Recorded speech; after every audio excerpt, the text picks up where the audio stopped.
আজ আমরা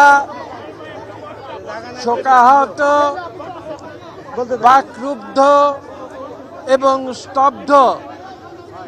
আজকে সারা বাংলাদেশ স্তব্ধ, শোকাহত, বাকরুদ্ধ।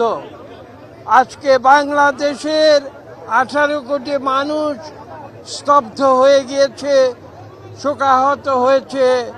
তারা জানে না তারা কি বলবে। আজকে একটি যুগের অবসান হয়েছে।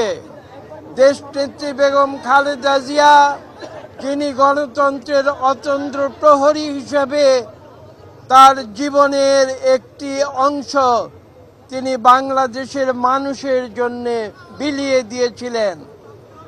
আপনারা জানেন 1982 সালে শহীদ প্রেসিডেন্ট জিয়া রহমানের তিরোধানের পরে রাজপথে নেমে এসেছিলেন দেশনেত্রী বেগম খালেদা জিয়া গণতন্ত্রের সৈনিক হিসেবে। তিনি রাজপথে ছিলেন, তিনি সম্মুখের দরজা দিয়ে রাজনীতিতে প্রবেশ করেছিলেন।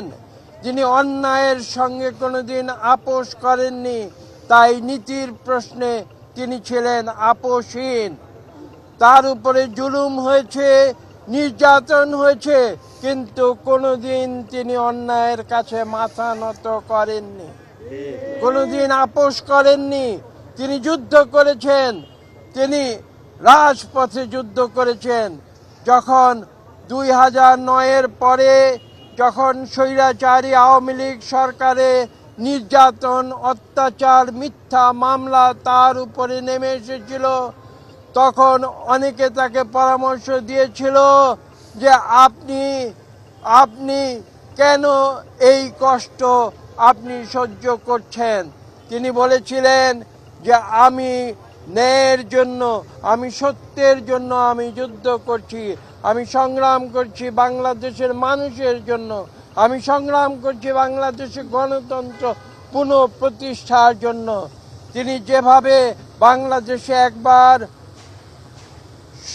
সেনা শাসন থেকে অব্যাহতির জন্যে এদেশে যুদ্ধ করে পার্লামেন্টারি গণতন্ত্র ফিরিয়ে এনেছিলেন, ঠিক একইভাবে পরবর্তীতে 2024-এর ছাত্র জনতার আন্দোলনের পূর্ব মুহূর্ত পর্যন্ত তিনি গণতন্ত্রের জন্য সংগ্রাম করে গিয়েছেন স্বৈরাচারী আওয়ামী লীগ সরকারের বিরুদ্ধে, এবং তিনি সেই যুদ্ধে নিজেকে বিজয়ী বলে তিনি প্রমাণ করেছেন।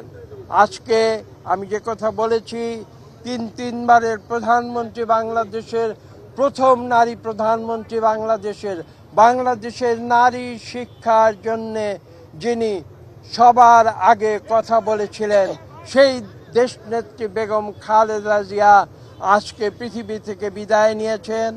আমরা বিশ্বাস করি বাংলাদেশের মানুষ চিরদিন তাকে স্মরণ রাখবে। আপনারা সিদ্ধান্ত শিগগির জানতে পারবেন। আমরা কিছুক্ষণের মধ্যে আমাদের সভা আহ্বান করেছেন আমাদের জনাব তারেক রহমান। আমরা সেই সভায় যাচ্ছি এখন, এবং সেখান থেকে সমস্ত সিদ্ধান্ত নেবার পরে আপনাদের অবহিত করা হবে।